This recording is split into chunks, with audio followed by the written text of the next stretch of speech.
Hey, in today's video, I wanted to talk about two different ways of doing a market research. A top-down approach or a bottom-up approach, and why I like one of them way more than the other. If you're new to the channel, my name is Juan. I'm a product leader and I have been working in tech companies for over 20 years now, and I like to do videos talking about creating software products and businesses around them. And one of the topics that I have been talking about in my recent videos is how to do a go-to-market for a product, for a software product. And as part of this study, and also part of creating just a regular product, you always have to understand who your potential customers are. What is the potential market size for your product? And here it's very important that you're able to do some kind of market research. There's many ways of doing market research, but one of the most typical ways of doing a market research is to do a tops-down approach, or even a bottoms-up. It depends a little bit on the company. But the idea with these two approaches is they are both relatively similar, but the outcome can be very different. At least that's my point of view.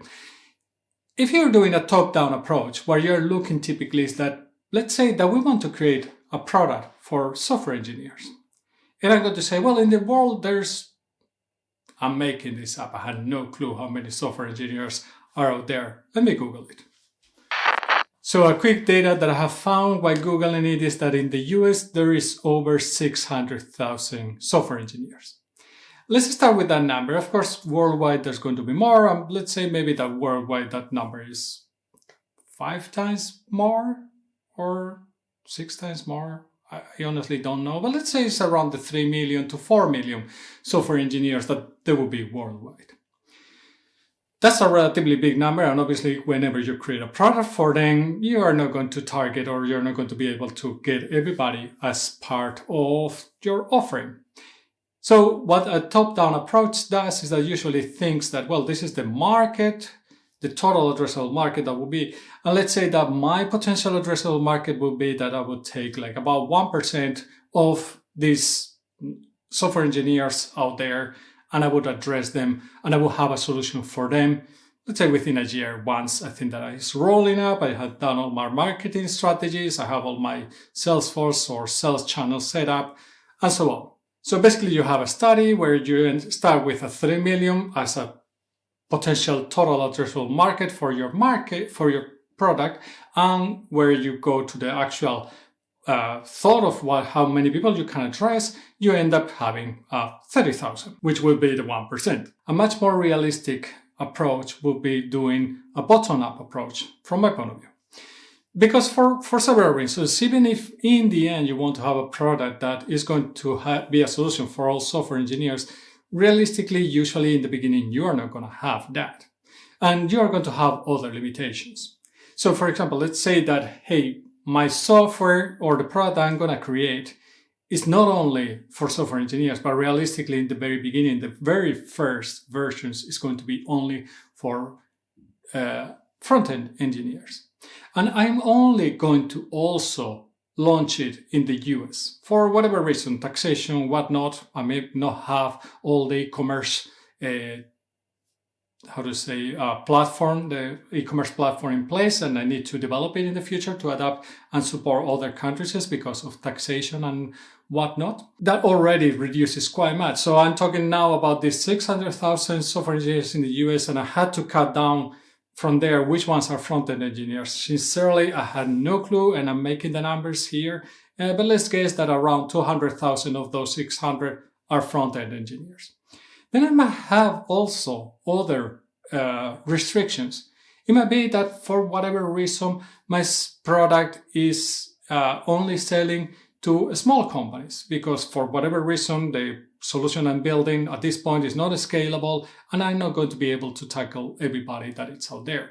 That again is going to reduce the number of potential people that I could be reaching. Let's say that, I don't know the division between the big companies and the small companies, but I'm guessing that a big ratio of software engineers goes to the big companies and a smaller one goes to the smaller companies. So let's talk, maybe we are already in the 40 to 50,000 software engineers who are front-end, who are in the US.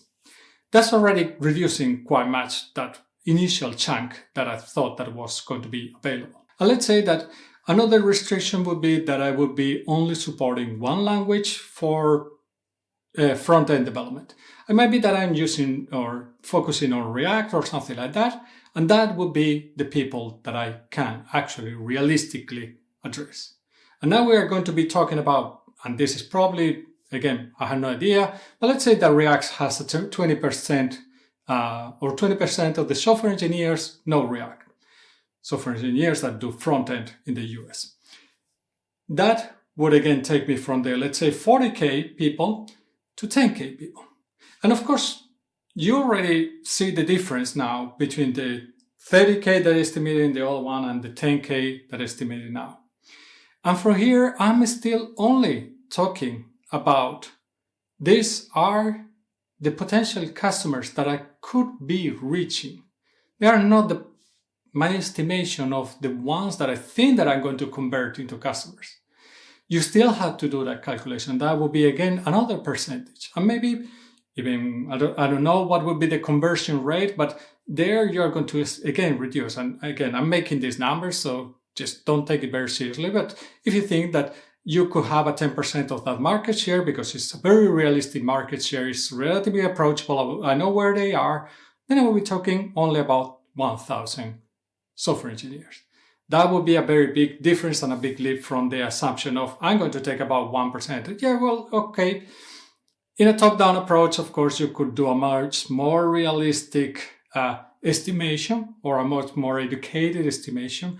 But I like much more having the bottom-up approach, because if you want to do a much more realistic approach of a top-down study, if you want to look into the potential of that market, you're talking initially about that 3 million, but then you have to do again that study of, okay, how many of that 3 million are people that I can address? Then you are basically doing a bottom-up approach. But the top-down is very common. I've seen it many times. It's obviously very easy. You just take the study, you study for the whole market, and then you kind of throw in a percentage, even if it's a very small percentage, but it's just a guess. From your study, basically, the reality of your study stopped when you did the total addressable market, when you found out that there's 3 million software engineers worldwide, and then you decided to, hey, I will just take 1% of that market. That's a complete guess, and you really are not basing it on anything. On the other hand, if you do it the other way around, then you are actually looking into the potential of those customers that you could be addressing. You could even take it even one step further, where you're saying, well, if my product is priced at I don't know, $10 per month or whatever it is, then I can start even calculating what would be my potential revenue for that product if I'm reaching that market. And if it's realistic or if it makes sense. Of course, it might be that in the beginning you had to lose money, and that's something that's realistic. And I'm not saying that, of course, when you do this transition, you have to also have a roadmap in mind of when you're going to add new languages, when you are going to have the features that are going to support maybe the backend engineers for that product that you are creating, whatever the product might be, I have no idea. But then you know that in the future you are going to be adding others. When you are adding others, of course, you are expanding the reach of your product. You are expanding the market potential of your product. But this is why it's very important to have a realistic approach or a realistic understanding of what that potential of your product is going to be. Is it going to be right? No, it's never going to be right. It doesn't matter how you do it, it's never going to be right. But there is a very important thing of doing a market research, is that you are focusing on who you're building solutions for. You understand much more who the personas are, you understand their needs, and you understand where to find them and potentially how to communicate with them. This is going to give you also a roadmap and a much better approach of what you want to do. You are focused.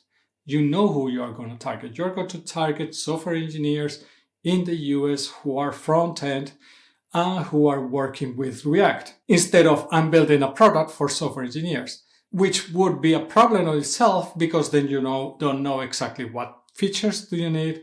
You don't know exactly how to message them, because they have very different needs. If they are front, back, DevOps, whatnot, data engineers, they can be many things. And they're going to have very, very different needs. although there will be similarities as well. And finally, you also want to know who to sell and who to focus in selling, because you might be trying to sell to everybody, but then failing because you don't have a focus. So the important thing of doing a market research is understanding who you are selling, who are those personas, what are their needs and their problems, how you're going to solve it with your features and your product, how you're going to message to them, and who you're going to sell to. And ideally, also, you get a good estimate of what size that potential market is. And from there, even you can estimate what kind of revenue you can be doing in the future. If you want to know more about how to do go-to-market or even how to do a whole business model for your product, go check out these 2 videos. I will see you in the next one. And remember, stay safe.